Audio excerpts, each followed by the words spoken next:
Pada awal Februari 2025, terjadi kasus keracunan makanan massal yang menimpa ratusan warga di Kapanewon, Tempel, Kabupaten Sleman setelah menghadiri sebuah acara hajatan.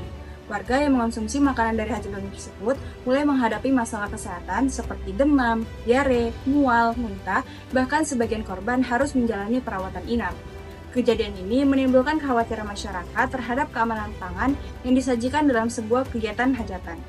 Berdasarkan hasil pemeriksaan, sampel makanan dari hajatan tersebut ditemukan mengandung formalin. Selain itu, hasil uji laboratorium Dinas Kesehatan Sleman juga menemukan beberapa kandungan bakteri seperti Salmonella, Bacillus cereus, dan Escherichia coli. Temuan ini menunjukkan bahwa makanan yang dikonsumsi warga tidak aman dan juga berisiko terhadap kesehatan.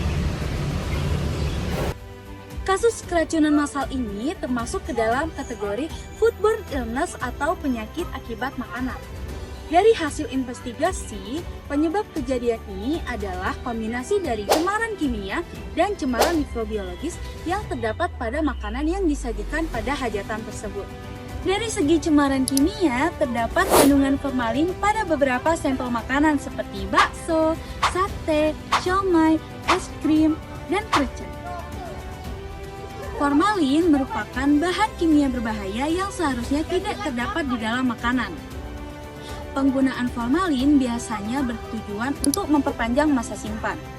Penggunaan formalin sangat dilarang keras karena dapat menimbulkan berbagai gangguan kesehatan.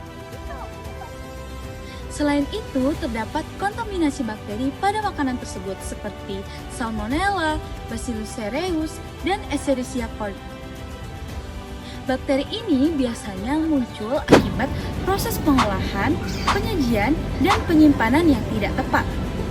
Jadi, penyebab utama dari kejadian ini adalah penggunaan bahan kimia berbahaya dan praktik higien sanitasi yang kurang baik.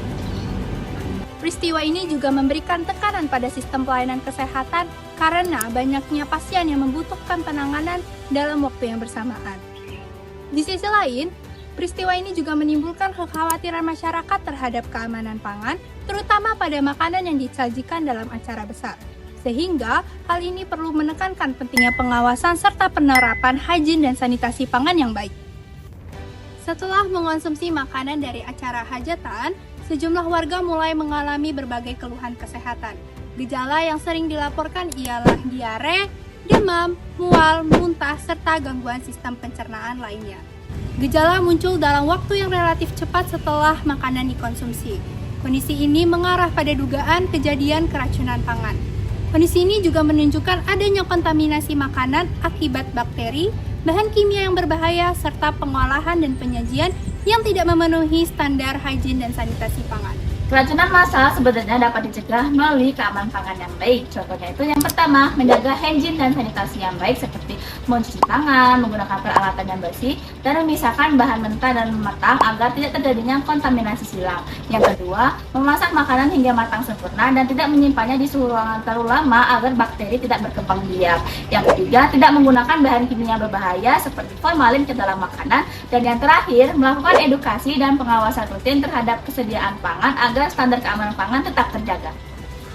Lalu, bagaimana solusi untuk mengatasi permasalahan kasus keracunan makanan seperti ini?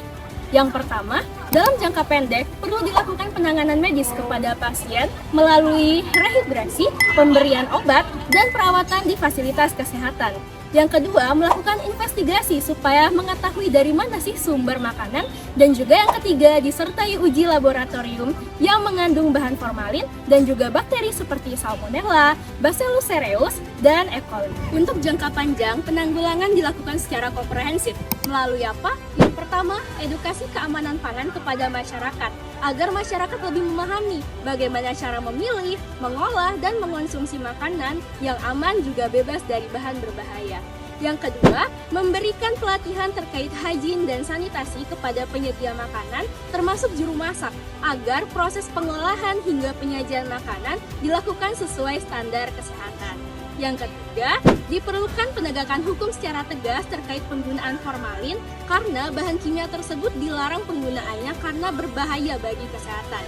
Dan yang terakhir, pemerintah beserta Badan Pengawas Obat dan Makanan atau BPOM beserta Dinas Kesehatan perlu memperkuat sistem pengawasan keamanan pangan secara lebih ketat melalui inspeksi rutin dan pengujian sampel makanan. Melalui upaya-upaya tersebut, diharapkan kejadian keracunan makanan seperti ini dapat dicegah dan keamanan pangan masyarakat lebih terjamin.